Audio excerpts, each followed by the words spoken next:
వినడానికి వేచున్నాం. మా హృదయాలు శుద్ధి చేయండి ప్రభా. మా పెదవులను తాకండి, మా నాలుకను తాకండి ప్రభా, మా మెదడును తాకండి ప్రభా, మా అణువును ప్రభా తాకమని ప్రార్థిస్తున్నాం. మమ్మల్ని పరిశుద్ధపరచండి ప్రభా. నీ పరిశుద్ధాత్మతో నింపమని మేము ప్రార్థిస్తున్నాం. నీ మాటలు వినగలిగే చెవులను గ్రహించే మంచి మనసిచ్చి మీరే మహిమ పొందమని యేసునామమున ప్రార్థిస్తున్నాం తండ్రి. మన ప్రభు రక్షకుడైనటువంటి యేసుక్రీస్తు నామములో మీ అందరికీ యొక్క ఉదయకాల శుభములను మీకు తెలియజేస్తూ ఉన్నాను. ఈరోజు ఆల్మానిక్ ప్రకారము అంశము పునరుత్థాన క్రీస్తు ద్వారా నూతన శక్తి అన్నటువంటి అంశాన్ని మనము ధ్యానిస్తూ ఉన్నాం. పునరుత్థాన క్రీస్తు ద్వారా నూతన శక్తి. ప్రభు యొక్క నూతనమైనటువంటి శక్తి శిష్యులు పొందుకున్నారు. అలాగే శిష్యురాళ్ళు కూడా శక్తిని పొందుకున్నట్లుగా మనం చూస్తూ ఉన్నాం. అయితే ప్రభు యొక్క శక్తిని శిష్యురాళ్ళు పొందుకున్న తర్వాత వారు ప్రభు కొరకు జీవించడానికి, ప్రభు కొరకు హతసాక్షి అవ్వడానికి, ప్రభు కొరకు మరణించడానికి, ప్రభు కొరకు ఏదైనా చేయడానికి వారంతా కూడా పూనుకున్నట్లుగా మనం పరిశుద్ధ గ్రంథ లేఖనాలలో చదివితే మనకు అర్థమవుతూ ఉన్నది. అయితే ప్రభు యొక్క శక్తి అనేక మంది భక్తులు విశ్వాసులు పొందుకున్నారు. అందులో ఈ యొక్క ఆది కాండము 28వ అధ్యాయము 10 నుండి 22 వరకు మనం చూస్తే అక్కడ యాకోబు కూడా ప్రభు యొక్క శక్తిని ఆయన పొందుకున్నాడు. యాకోబు తన యొక్క తల్లి ఇంటి నుండి పారిపోతూ ఉన్నటువంటి సమయాలలో ఈ యొక్క బెర్షెబా నుండి హారానుకు ప్రయాణమై వెళుతున్నటువంటి సమయంలో తను ప్రయాణం చేశాడు. ఆ ప్రయాణంలో అలసిపోయినటువంటి సమయంలో ఈ యొక్క ప్లేస్లో ఆయన నిద్రపోతూ ఉన్నాడు. నిద్రపోతూ తన భారమంతా కూడా దేవుని మీద మోసాడు. తాను దిగులు పడట్లే, బాధపడట్లే. అయ్యో మరి ఇంటి నుండి పారిపోయాను, అక్కడ వెళ్ళిన తర్వాత పరిస్థితి ఎలా ఉంటుందో అని ఏమాత్రం కూడా దిగులు లేకుండా, బెంగ లేకుండా, ఆలోచన లేకుండా నిశ్చింతంగా నిద్రపోతున్నాడు. తన భారం అంతా ఎవరి మీద వేశాడు? దేవుని మీద భారం వేసి ఒక రాయి తీసుకొని ఆ రాయి తలదుండిగా వేసుకొని తాను నిద్రపోతూ ఉన్నాడు. నిద్రపోయినటువంటి సమయంలో ఒక కళ తనకు కలిగినది. ఆ కళలో దేవుడు తనతో మాట్లాడుతున్నట్లుగా మనం అక్కడ చూస్తూ ఉన్నాం. ఆ యొక్క నిద్రలో ఒక కళలో ఏం చూస్తున్నాడంటే నిచ్చెన భూమికి ఆకాశానికి అంచున నిచ్చెన వేయబడింది. ఈ నిచ్చెన దేవదూతలు కిందికి దిగుతూ ఉన్నారు, పైకి ఎక్కుతూ ఉన్నారు. ఆ యొక్క కళను చూస్తూ అక్కడి నుండి దేవుడు యాకోబుతో మాట్లాడుతున్నాడు. యాకోబుతో దేవుడు మాట్లాడుతూ దేవుడు ఆశీర్వాదాలు ఇస్తున్నాడు యాకోబు గారు. ఇదిగో నేను నీ తండ్రి అయినటువంటి దేవుడను అంటూ ఉన్నాడు. నీ పడుకున్న స్థలాన్ని నేను నీకు ఇస్తాను అన్నాడు. నీ ద్వారా నీ వంశంలో ఉన్న వారందరూ కూడా ఆశీర్వదింపబడుతున్నారు. తర్వాత నీ చుట్టుప్రక్కల తూర్పు, దక్షిణ, ఉత్తర, పడమర 4 దిక్కులు ఉన్నటువంటి వారందరూ కూడా నీ ద్వారా ఆశీర్వదించబడుతురు. నీ సంతానాన్ని ఇసుక రేణుల వల్లే విస్తారంగా నేను వ్యాపింప చేయుదునని చెప్పేసి దేవుడు యాకోబుతో మాట్లాడుతున్నాడు. చూడండి ప్రేమైనటువంటి దేవుడు, ఈ స్థలము నీకు ఇస్తా అని దేవుడు యాకోబుతో మాట్లాడుతూ ఈ ఆశీర్వాదాలు దేవుడు యాకోబుకు ఇచ్చి ఉన్నాడు.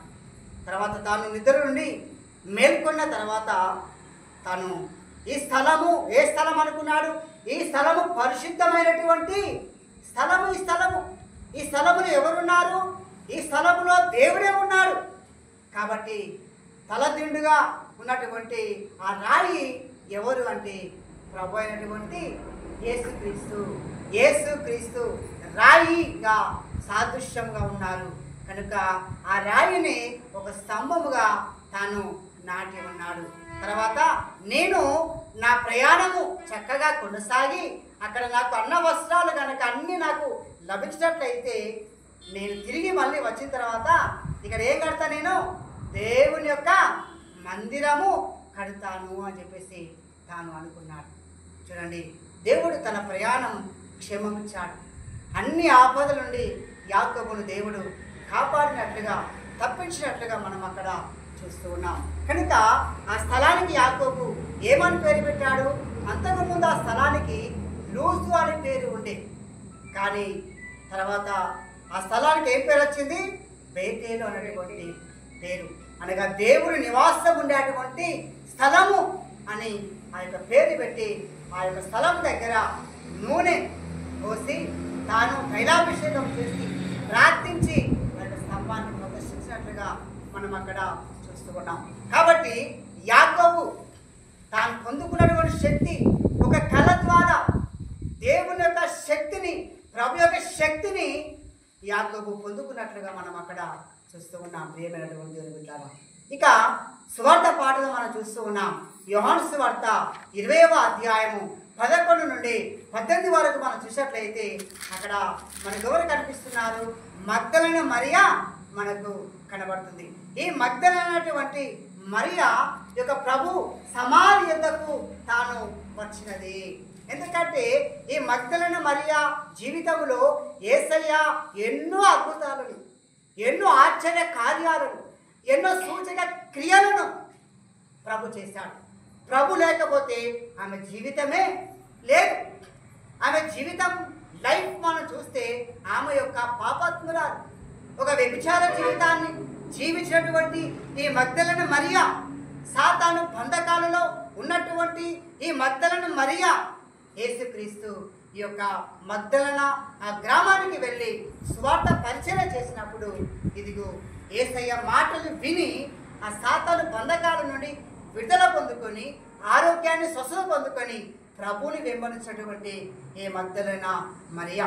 ఈ మగ్దలైన మరియా అనే పేరు ఎలా వచ్చింది అంటే, ఈ మగ్దలైన మరియా ఆ ఊరి పేరే మగ్దల అనే ఊరు.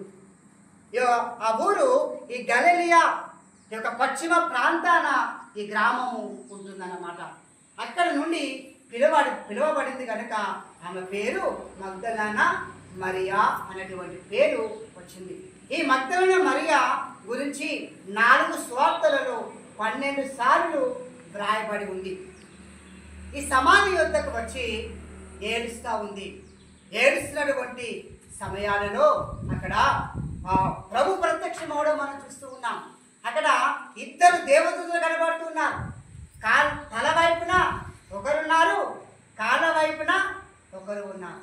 ఒకరుండి, అమ్మా నువ్వు ఎందుకు ఏడ్చుచున్నావు అని చెప్పేసి అన్నప్పుడు, అయ్యా నీవు ఆయన ఒకవేళ ఎత్తుకొని పోతే నాతో చెప్పుము, ఆయన నువ్వు ఎక్కడ ఉంచావో నాతో చెప్పుము అని చెప్పేసి వారిని అడుగుతా ఉంది. చూడమని అనుకున్నది. చూడమని అనుకొని నువ్వు ఒకవేళ తీసుకుని వెళ్తే నాకు చెప్పుము అని చెప్పేసి అన్నటువంటి సమయాలలో అక్కడ యేసు ప్రభువే అక్కడ మాట్లాడుతున్నాడు. యేసు ప్రభువే ఈ మగ్దలైన మరియకు ప్రత్యక్షమయ్యాడు. ఇక్కడ యాకోబు నిద్రిస్తూ ఉండగా దేవుడు ప్రత్యక్షమయ్యాడు యాకోబు. కానీ ఇక్కడ మగ్దలైన మరియ శరీరం మెరుకో ఉన్నది. తను ప్రత్యక్షంగా చూస్తూ ఉంది. ప్రత్యక్షంగా యేసు ప్రభువును చూస్తూ ఉంది. దర్శనం అక్కడ ఆ యేసు ప్రభు ఉన్నాడు, అక్కడ సజీవంగా ఉన్నాడు. ఈమె సజీవంగా, ఈమె ఆత్మ శరీరాలతో బ్రతికి ఉంది. యేసు సజీవంగా అక్కడ ఉండి ఇక్కడ ఇద్దరితో సంభాషణ మాట్లాడడం మనం అక్కడ చూస్తూ ఉన్నాం. చూడండి, ఇదిగో మరియా అని యేసయ్య ఈ మగ్దలైన మరియను పిలిచినప్పుడు వెంటనే ఆ స్వరాన్ని గుర్తుపట్టింది మగ్దలైన మరియ. ఎందుకంటే యేసయ్య బ్రతికి ఉండగా ఎన్నో మార్లు మగ్దలైన మరియని పేరు పెట్టి పిలిచాడు. కాబట్టి ఆ స్వరము ఈ స్వరము ఒకటే. యోహాను సువార్త 10వ అధ్యాయము 3లో అక్కడ అన్నాడు, నా గొర్రెలు నా స్వరాన్ని వినును అని చెప్పేసి అక్కడ ప్రభు జ్ఞాపకం చేశాడు. కనుక ఇక్కడ మగ్దలైన మరియ తన స్వరముని విని గుర్తుపట్టింది, రబ్బు అని పిలిచింది. అనగా హీబ్రూ భాషలో బోధకుడా అని అర్థము. చూడు నేను వెళ్ళినప్పుడు ప్రభు ఈ మగ్దలైన మరియతో చెప్తూ ఉన్నాడు, ఇదిగో నీవు వెళ్ళి నా సహోదరులతో నీవు వెళ్ళి చెప్పు, నేను పునరుత్థానమయ్యాను, నేను సజీవుడై ఉన్నాను, నీవు నన్ను ముట్టుకొనవద్దు, నేను ఇంకా తండ్రి యొద్దకు ఆరోహణమై వెళ్ళలేదు కాబట్టి నువ్వు నా దగ్గరికి రావద్దు. కనుక నువ్వు చేయవలసిన పని ఏమిటంటే, నువ్వు వెళ్ళు, నా సహోదరులకు నేను పునరుత్థానమయ్యాను, సజీవులనయ్యాను, సమాధి నుండి లేచి ఉన్నాను అని నా సహోదరులకు వెళ్ళి చెప్పుము అని చెప్పినప్పుడు మగ్దలన మరియ వెంటనే తన యొక్క యేసుక్రీస్తు యొక్క అపోస్తలుడైనటువంటి శిష్యుల యొద్దకు వెళ్ళి యేసు సమాధి నుండి పునరుత్థానమయ్యాడు అన్న విషయాన్ని ఈ యొక్క ప్రకటన చేసినటువంటి యొక్క వ్యక్తిగా మనం అక్కడ చూస్తూ ఉన్నాం. కనుక ఈ యొక్క యేసు పునరుత్థానమయ్యాడు అన్న విషయాన్ని ప్రకటించిన మొట్టమొదటి వ్యక్తి ఈ యొక్క మగ్దలన మరియ. కనుక ప్రియదేవుని బిడ్డలారా, మన హృదయాన్ని ఒకసారి ఆత్మ పరిశీలన మనం చేసుకుందాం. మనం ప్రభువుని మనము ఎన్నో మార్లు ప్రార్థిస్తున్నాం, స్తుతిస్తున్నాం, ఆరాధిస్తున్నాం. మరి ఎందుకు వస్తున్నాం మనం? మరియ ఎందుకు వచ్చింది? యేసయ్యను చూడాలని వచ్చింది, యేసయ్య సమాధిని చూడాలని వచ్చినది. మనం దేని కొరకు వస్తున్నాం? యేసుని చూడాలని వస్తున్నామా? యేసు శక్తిని పొందుకోవాలని వస్తున్నామా?